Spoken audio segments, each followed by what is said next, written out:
Ok, boa tarde. A gente tem bastante gente aqui hoje, que bom. Eu vou apresentar nossa palestrante, professora Ana Kies. Ela fez graduação e mestrado na Universidade Federal do Rio Grande do Sul. Posterior, ela fez o doutorado na Universidade de Utrecht, na Holanda. Posterior, ela fez pós-doutorado na Universidade de Nottingham. E depois ela veio para cá e fez pós-doutorado entre 2014 e 2016 na USP. E em 2016 ela ganhou o Prêmio para Mulheres na Ciência, concedido pela L'Oréal Unesco. E hoje ela vai estar falando um pouco sobre o trabalho dela. Obrigada. Então, muito obrigada, Thaís e Hélio, pelo convite de falar aqui na Astronomia ao Meio-Dia e também pela oportunidade da gente sair da bolha um pouco, da bolha acadêmica, que a gente precisa fazer mais isso, especialmente no momento atual. Então, eu vou estar falando sobre... É melhor eu ficar aqui? Fico aqui? Tá. Não é interferência, tá? Então, eu vou estar falando desses objetos aqui que eu estudo desde a iniciação científica, aglomerados globulares, pequenos faróis brilhantes em galáxias distantes. Então, o que são aglomerados globulares? São objetos como esse aqui, tá? Que estão agrupados, são várias estrelas mantidas coesas pela força da gravidade. Aqui está uma imagem de um desses objetos da nossa galáxia, de um artigo do ano passado.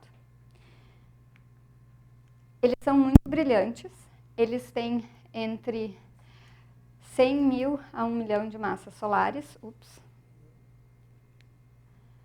e eles estão presentes em quase todas as galáxias. E a formação deles vai acompanhar eventos de intensa formação estelar em galáxias.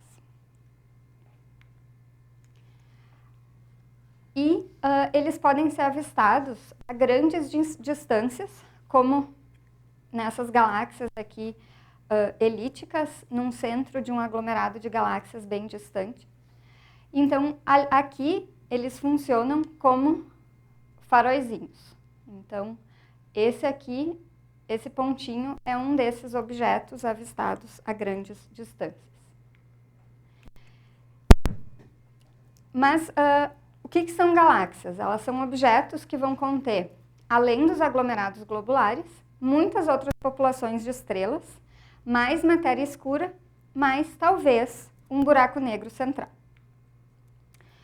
Como a nossa Via Láctea, que a gente consegue enxergar se a gente for para um lugar bem escuro, talvez alto. A gente pode fazer imagens bonitas como essa. Então, aglomerados globulares estão presentes em galáxias anãs, em dezenas, em galáxias discoidais como a nossa, Via Láctea, de dezenas a centenas, e em galáxias elípticas gigantes, como aquela que eu mostrei anteriormente, de centenas a milhares. Se a gente pudesse sair da nossa galáxia, a gente acha que a gente veria algo assim, dessa outra perspectiva, aqui com as duas nuvens de Magalhães. E a nossa localização estaria mais ou menos aqui. A nossa galáxia, ela é composta por 2 discos, um disco espesso de estrelas e um disco fino de gás e estrelas, também por um bojo de estrelas e um halo, essa parte aqui mais difusa, que contém estrelas, mas também contém matéria escura. E esses pontinhos aqui seriam aglomerados globulares, como aquele que eu mostrei logo no começo. Faróizinhos que a gente pode utilizar para estudar o halo. Então, vamos fazer um parênteses agora para dar algumas explicações que vão ser explicações de alguns conceitos que vão ser úteis para o restante da palestra. Então, no universo inicial, tá, alguns minutos após o Big Bang, a gente já tinha essa composição aqui, mais ou menos 75% de hidrogênio e 25% de hélio. No universo atual, a gente continua tendo quase que isso aí, mas a gente tem 1% de um monte de outros elementos, o restante da tabela periódica. Então, como é que a gente sai daqui para cá para formar esse resto de 1% de elementos? A gente tem evolução estelar e evolução química. E a gente precisa definir a abundância desses outros elementos, desse 1% de ferro, carbono, oxigênio e todo o resto, isso que a gente chama em astronomia de metalicidade. Então, na astronomia, para um astrônomo, tudo que não é hidrogênio e hélio são metais. E a gente vai utilizar isso no restante da palestra. Então, como é que nascem as estrelas das galáxias? Todas devem nascer a partir de nuvens moleculares, que vão virar aglomerações de estrelas. E dependendo das condições do ambiente, elas podem ou não se manter coesas ao longo da evolução. E o que são nuvens moleculares? São nuvens de hidrogênio frias, na forma de moléculas, que podem estar contaminadas de outros elementos. Então, como é que a gente forma e evolui populações estelares nas galáxias? A gente tem, a partir de uma nuvem molecular, a formação de uma estrela, de várias estrelas, e elas evoluem, como o Sol, que vai virar uma gigante vermelha, vai depois uma nebulosa planetária, ou, se for mais massiva, vai ter outro caminho e vai acabar como uma estrela de nêutrons ou um buraco negro. Mas as sucessivas gerações de estrelas, elas vão enriquecer o meio interestelar. Então, a gente, a partir de uma nuvem molecular, vai formando objetos em forma de aglomerações e algumas dessas vão se manter coesas até o universo atual. Então, opa, deu alguma confusão. Tá. Então, as estrelas, elas nascem, elas evoluem, elas vão ejetar matéria para o meio interestelar e novas estrelas vão nascer a partir desse material enriquecido. Então, a gente pode dizer que no começo do universo a gente tinha 0% de metais. Com o enriquecimento químico, a gente vai aumentando essa metalicidade. Hoje, a gente vai encontrar nas galáxias do universo local populações estelares de pobres a ricas em metais. Essa imagem aqui da colaboração Gaia, ela está revolucionando o entendimento da nossa galáxia. E aqui, de um artigo do ano passado, a gente tem a localização de vários aglomerados globulares da nossa galáxia e também de algumas galáxias anãs, que estão em volta da nossa galáxia. Nossa galáxia aqui as duas nuvens de Magalhães. Então, os pontinhos azuis são aglomerados globulares e os vermelhos, galáxias anãs.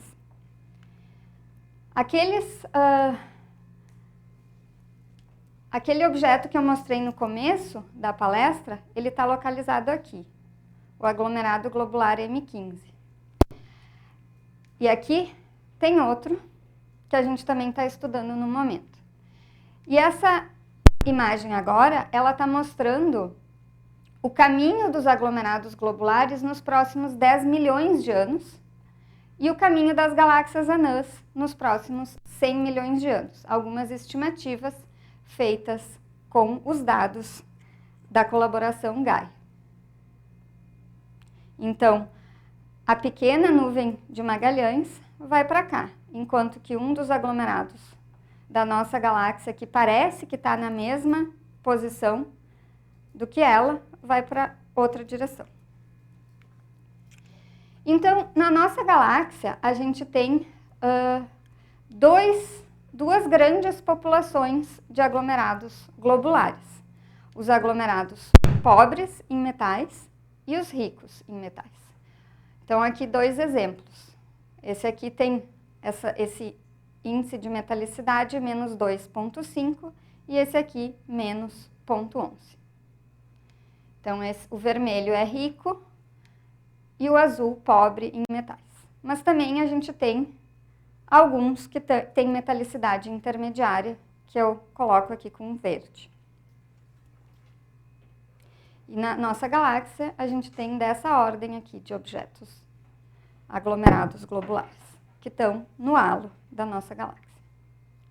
E a idade deles estima-se maior que 10 bilhões de anos. E como é que a gente sabe o conteúdo metálico e as idades desses objetos? A gente tenta tirar espectros, que são mais caros, mas também a gente pode tentar inferir através de imagens em diferentes cores. Então, aqui tem espectros de aglomerados globulares da nossa e de outra galáxia, de idade e metalicidade intermediária, velho e rico em metal, e velho e pobre em metal. E tem variação nas linhas, essas linhas de absorção, e a gente tenta medir larguras equivalentes e comparar esses espectros com modelos, e aí a gente tenta então inferir idades e metalicidades. Então vamos concentrar agora nessa porção aqui e olhar o que tem em volta das nossas anãs vizinhas, das nossas galaxinhas mais próximas. A pequena e a grande nuvem de Magalhães, aqui em outra imagem. A gente tem elas têm diversos aglomerados estelares, alguns globulares, alguns mais jovens. Então, aqui a gente tem esse NGC 2210, que tem 10 ou mais bilhões de anos, e é pobre em metal, nessa região aqui, e aqui visto mais com o telescópio espacial Hubble, um zoom. Esse aqui, na pequena nuvem, NGC 411, que tem 5 bilhões de anos, então de idade intermediária, e é mais rico em metais. E esse objeto aqui é o 47 Tucano, que é um outro globular da nossa galáxia, que eu mencionei antes, que ele é bem velho e ele é um pouco mais rico em metais. E ele só está na mesma região em projeção, mas ele pertence à nossa galáxia. Aqui outros objetos. Então, aqui, fazendo um zoom nessa regiãozinha, a gente tem a nebulosa da Tarântula, que tem de 3 a 10 milhões de anos, e já é mais rica em metais. E aqui, essa outra região aqui, de 5 milhões de anos de idade, de metalicidade intermediária. Então, nessa região, também tem indícios de formação de objetos nessa ponte entre a pequena e a grande nuvem de Magalhães. E alguns desses objetos vão virar aglomerados globulares, outros não vão se manter coesos e vão dispersar suas estrelas pelo campo. Se a gente olha para a relação idade contra a metalicidade dos aglomerados globulares da nossa galáxia, esses pontinhos aqui, e compara com modelos mais relacionados à nuvem, a pequena e a grande nuvem de Magalhães, a gente tem que essa porção aqui, que é a porção mais pobre em metais, a porção azul, ela está mais relacionada a esses objetos das nuvens. Ela fecha melhor com os dados e os modelos feitos para as nuvens de Magalhães, as nossas galáxias vizinhas. Enquanto que esses aqui, os mais ricos em metais, eles ficam mais distantes dessas relações aqui. Então, essas relações idade e metalicidade, elas sugerem que esses globulares pobres em metais, esses azuis aqui, eles foram roubados de galáxias anãs.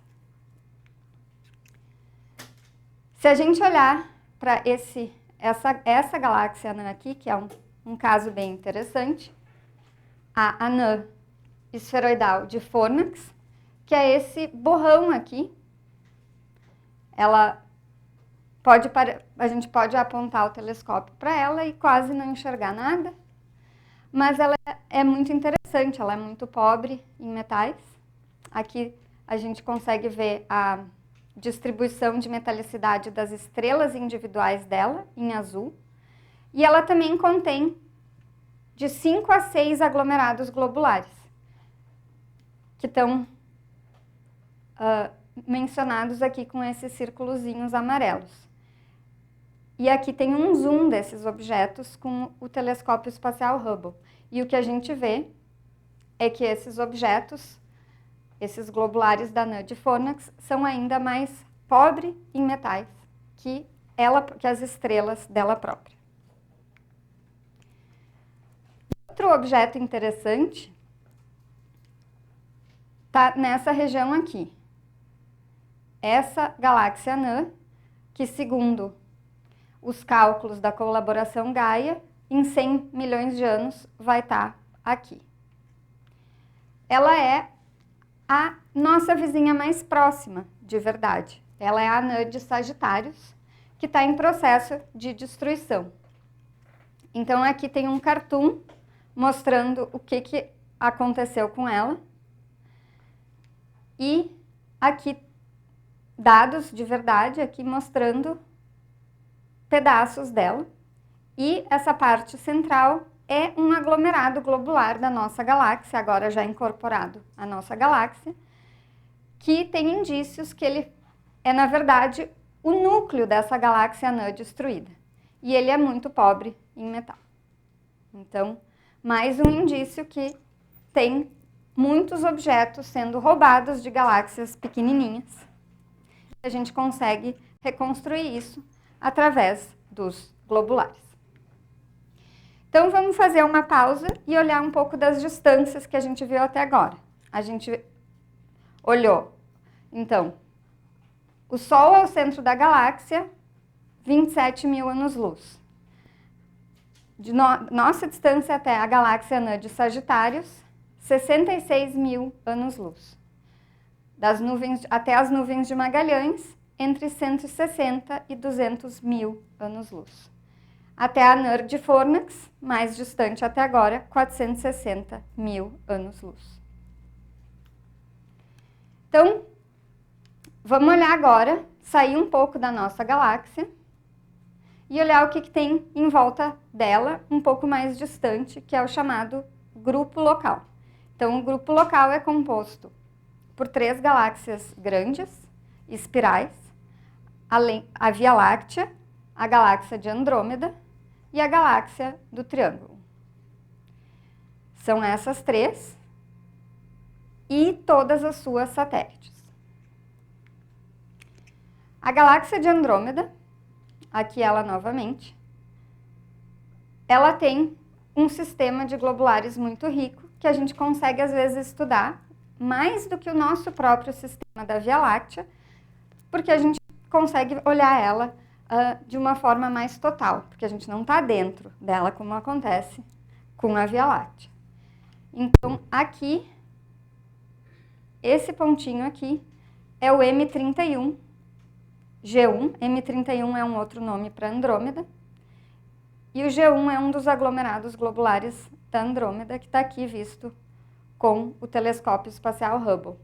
E esse aglomerado aqui, na verdade, ele tem uma metalicidade intermediária.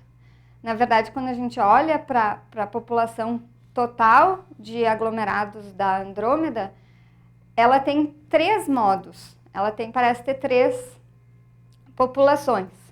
Enquanto a do halo parece ser mais pobre em metal, parece que tem mais globulares no disco, e esses são um pouco mais enriquecidos.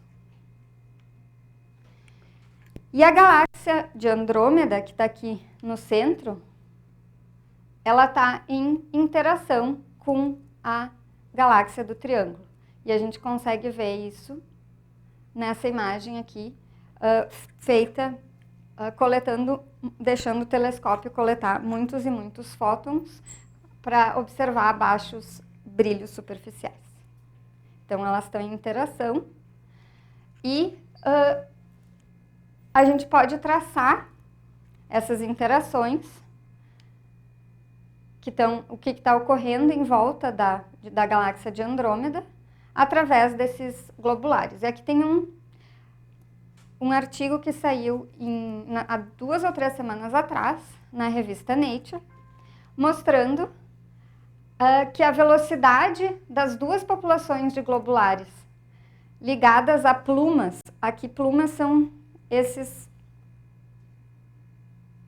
essas coisas aqui em volta da M31, que são, na verdade, pedaços de galáxias destruídas, assim como a gente vê na anã de Sagitários na nossa galáxia, e elas indicam que Andrômeda engoliu pelo menos 2 galáxias e seus globulares.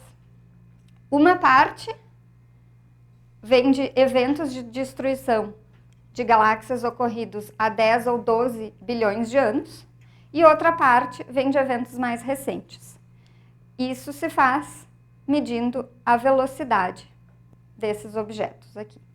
Então, esses mais azuis estão se movendo em nossa direção e os mais vermelhos para longe da gente. E aqui alguns exemplos, uns zooms nesses objetos, que são coleções de estrelas mantidas coesas gravitacionalmente. E notem que eles estão seguindo as plumas, às vezes. Então, mais distâncias. Andrômeda, a 2,6 milhões de anos-luz. Triângulo, 2,7 milhões. Então, vamos olhar para galáxias ainda mais distantes. Daí a gente consegue encontrar muito mais aglomerados globulares, como a galáxia Centaurus A, que ela está a 13 milhões de anos-luz. Ela tem pelo menos 2.000 globulares em volta dela. A NGC 3115, que é um tipo de galáxia gigante, mas que contém um disco, mais próximo de nós, que está a 32 milhões de anos-luz. Ela contém em torno de 1.000 globulares.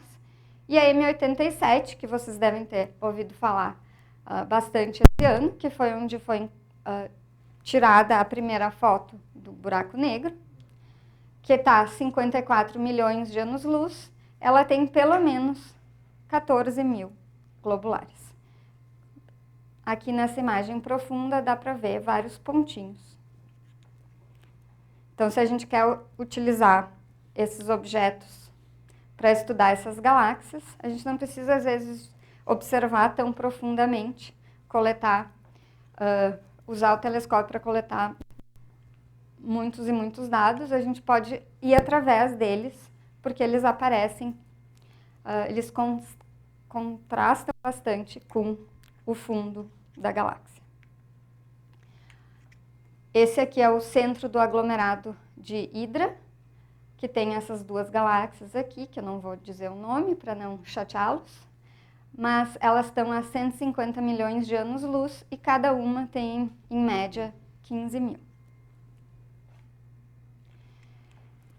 Ainda mais distante, esse aglomerado de galáxias aqui, o Abel 1689, que está 2 bilhões de anos-luz, que é uma das imagens mais profundas já feitas com o telescópio espacial Hubble. Esse pedacinho aqui nesse zoom, tem um monte de pontinhos pequenininhos. 160 mil globulares são estimados nessa região.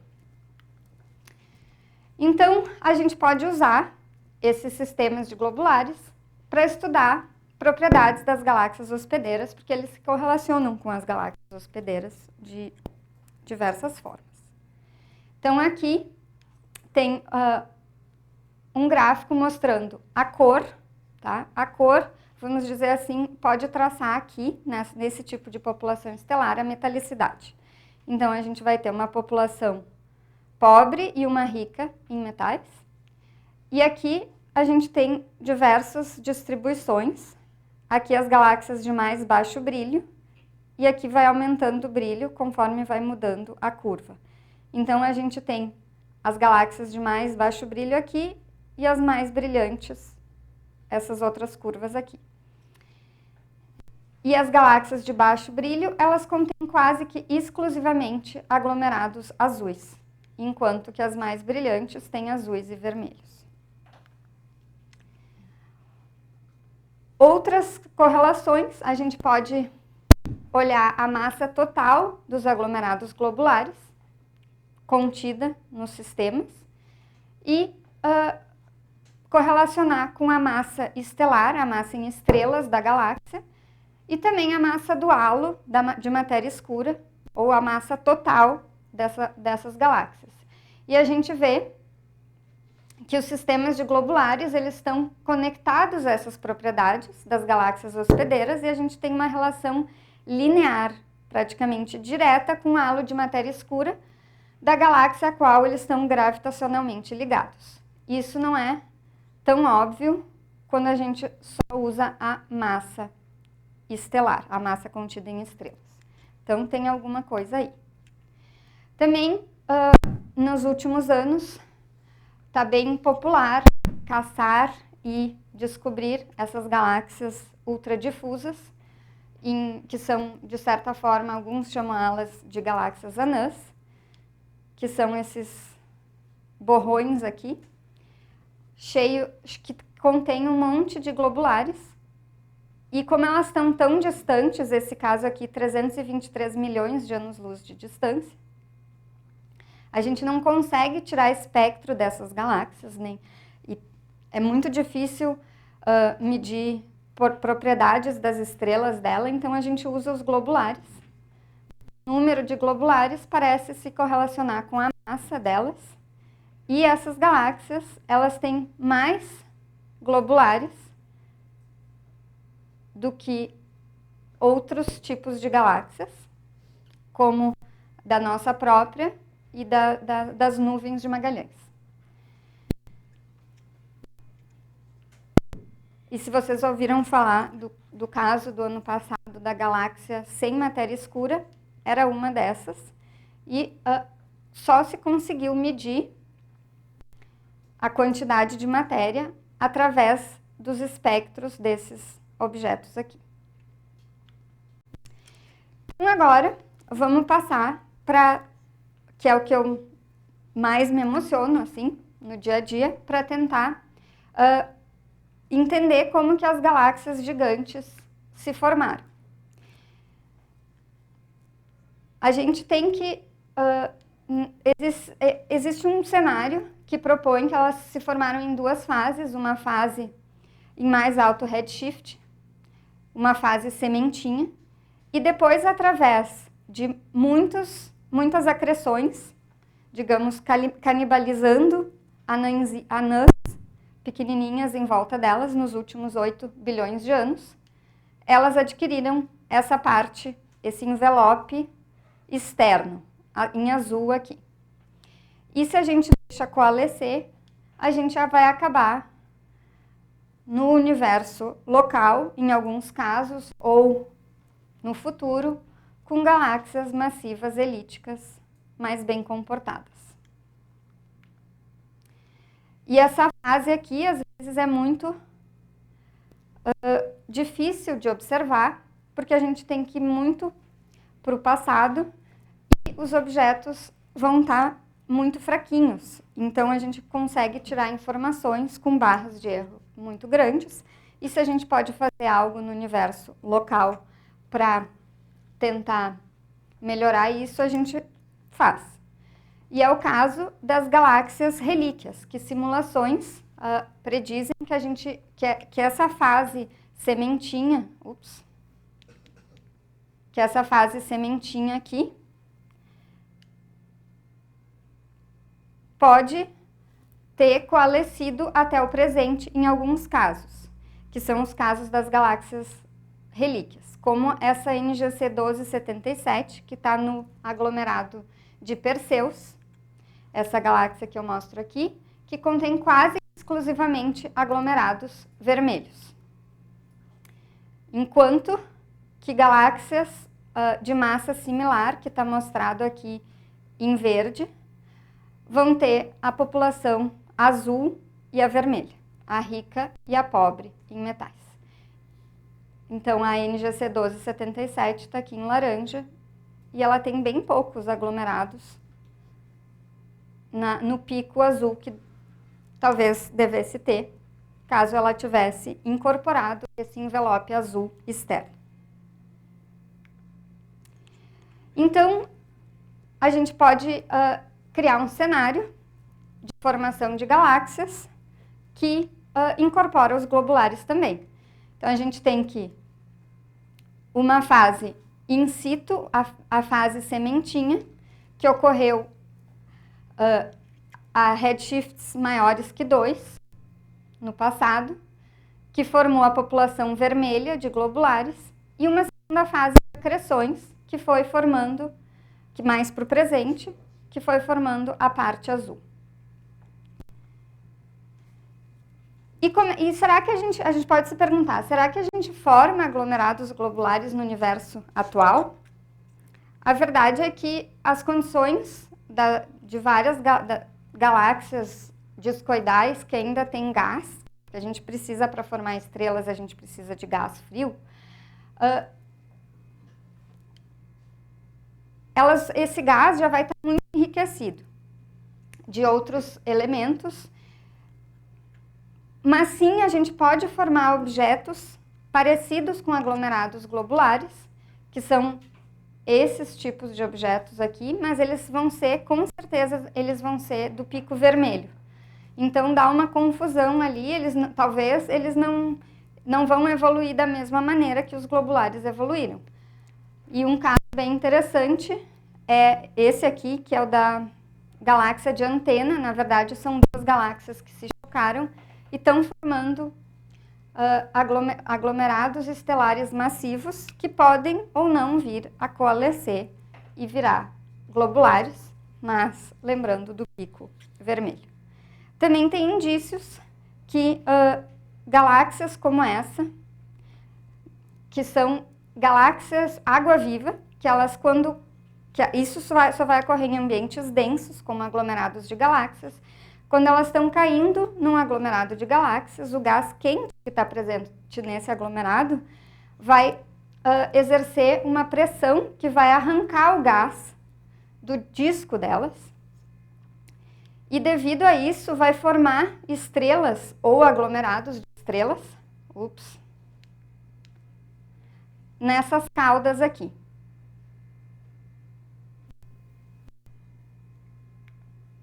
Então, algumas considerações finais. Aglomerados globulares são esses pontinhos brilhantes em galáxias e quase todas as galáxias vão conter eles. As galáxias grandes, elas crescem acumulando galáxias pequenininhas e os aglomerados que sobrevivem vão servir de faróis, cuja luz nos ajuda a decifrar um pouco da história dessa galáxia grande. E os aglomerados que contêm apenas estrelas e não contêm matéria escura, enquanto que galáxias contêm matéria escura.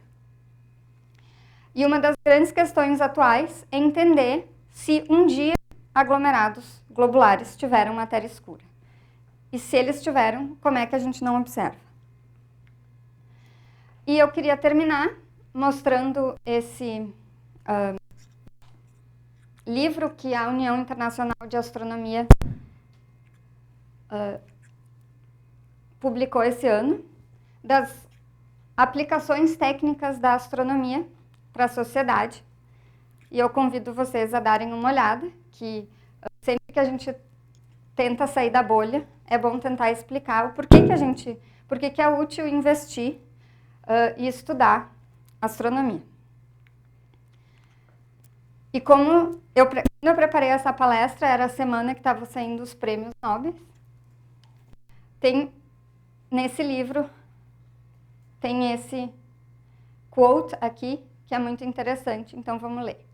Então, preservar o conhecimento é fácil, transferir o conhecimento também é fácil, mas produzir novo conhecimento não é fácil nem rentável a curto prazo. Pesquisa básica revela-se rentável a longo prazo e tão significativa é uma força que enriquece a cultura de qualquer sociedade com razão e verdade fundamental, do Prêmio Nobel de Química de 99. Então, um recado do universo para terminar: ciência não é gasto, é investimento. Ciência gera desenvolvimento. Obrigada.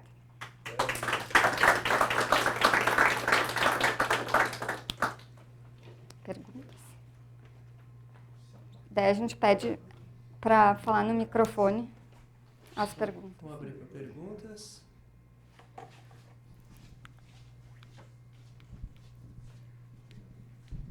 Boa tarde. Queria perguntar, tenho curiosidade se dentro desses aglomerados que você falou, tem indícios de buracos negros supermassivos ou de massa intermediária? E se fosse o caso, se isso daria lugar à formação de buracos negros binários com a interação com as galáxias hospedeiras? Sim, existem indícios. Alguns aglomerados da nossa galáxia, estudando a dinâmica das estrelas, tem indício bem forte de buracos negros de massa intermediária. É um dos locais que vai se procurar talvez emissão de ondas gravitacionais, talvez porque tem mais probabilidade de acontecer isso, porque o ambiente é bem denso. E a segunda parte da tua pergunta, pode repetir? Não sei. Ou não sei se eu respondi. Acho que é relacionado com o que você já falou, que se isso daria lugar à formação de sistemas binários de buracos negros. Sim, existe essa possibilidade. Perguntas?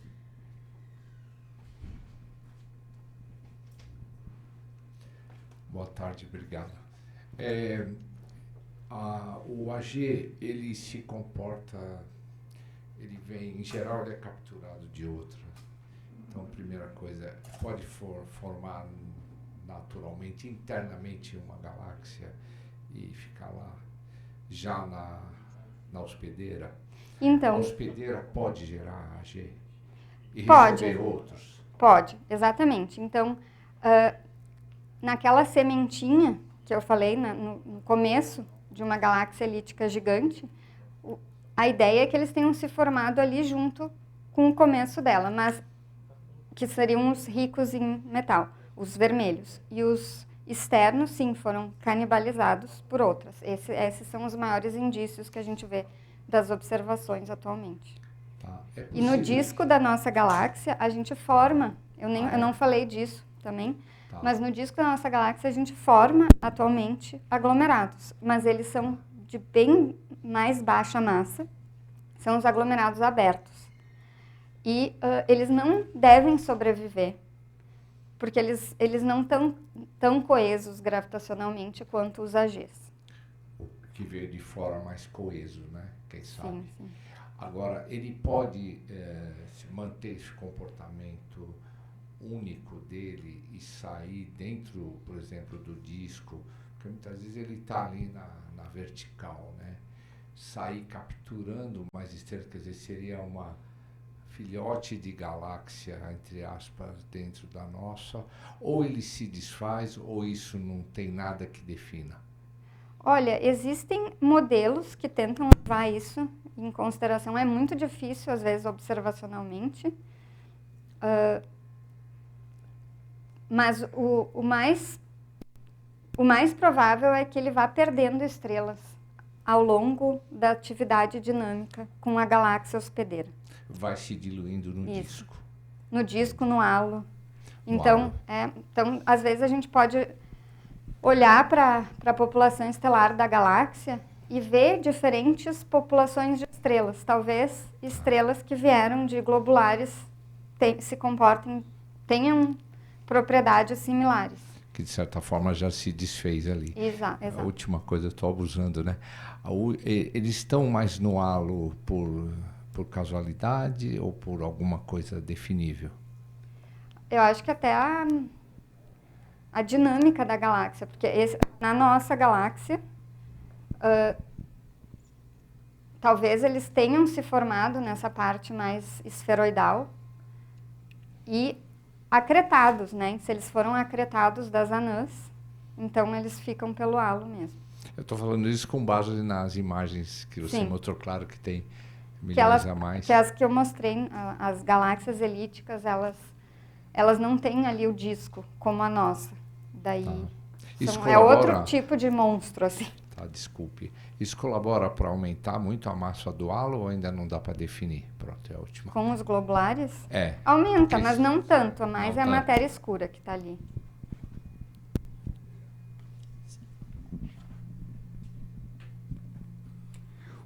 Parabéns aí pela apresentação. Parece que no Rio Grande do Sul tem muitas mulheres que ganham o prêmio L'Oréal. Né? Mas a minha pergunta, poderia dar um exemplo de aplicação para a medicina dos estudos de astronomia? Sim. Um fato bem interessante, uma aplicação que eu lembro é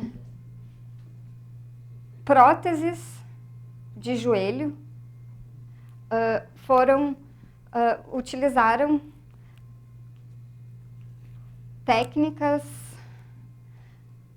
que estavam sendo desenvolvidas para instrumentos de astronomia e a durabilidade delas era muito maior se utilizasse essas técnicas.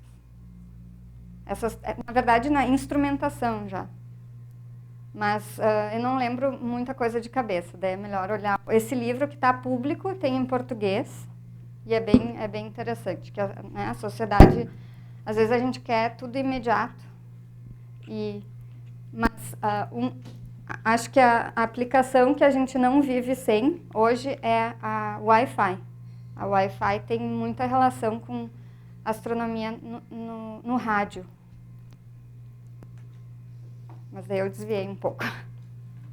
No meu caso, me interessou muito a prótese do joelho. Mais perguntas? Existe um limite, eu imagino que sejam coisas um pouco parecidas, entre os aglomerados globulares e galáxias anãs? Existe. Então, as que seriam a ponte seriam as galáxias anãs ultracompactas, que na verdade elas foram descobertas nos levantamentos de dados procurando globulares, só que elas têm uma razão massa-luminosidade muito mais alta que os globulares, então elas têm matéria escura, logo elas devem ser galáxias. Então, a principal diferença entre eles é ter ou não a matéria escura. É uma das formas de colocar. Aproveitando essa pergunta, eu queria entender se vocês utilizam esse método para separar se é um aglomerado ou como vocês fazem para identificar se é um aglomerado ou uma galáxia satélite nessa distância. Se vocês Qual distância necessariamente? Quando você está falando desses aglomerados, alto redshift ou 1, 2, não sei. Então, vai ter um monte de contaminação, mas a gente só vai saber mesmo quando conseguir tirar um espectro para medir a razão, massa, luminosidade bem precisamente. Mas assim, com fotometria em várias bandas, daria para ter uma ideia com set fitting, talvez. Tá bom. Pergunta? Parabéns. Não conhecia aglomerado, então acabei de conhecer. Tá? Em todos os slides que você colocou, o aglomerado está sempre próximo ou no halo da galáxia, ou de alguma galáxia. Existe aglomerado no espaço intergaláctico? Existe. Fora disso. E como é que ele interage? Como é que ele reage? que acontece com ele? Então, o que a gente sabe é que existem aglomerados, intra-aglomerados de galáxias. Se a gente olha para o aglomerado de Virgem, no espaço entre galáxias tem aglomerados, os AGs, não ligados a nenhuma galáxia.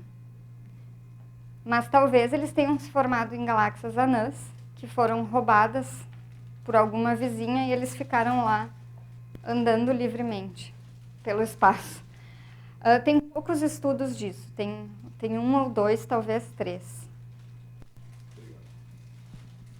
Mais perguntas? Então vamos encerrar e vamos agradecer novamente.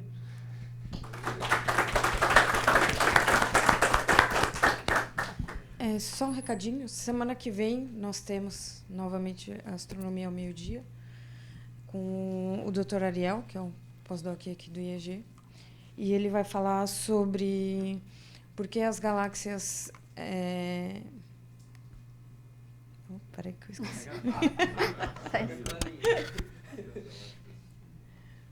Azuis, deve ser. É porque as galáxias elípticas são mais interessantes do que parece. Então, Boa. esperamos Elas vocês têm um semana monte que de vem. globulares. Mais uma vez, obrigada. Senhor. Obrigada.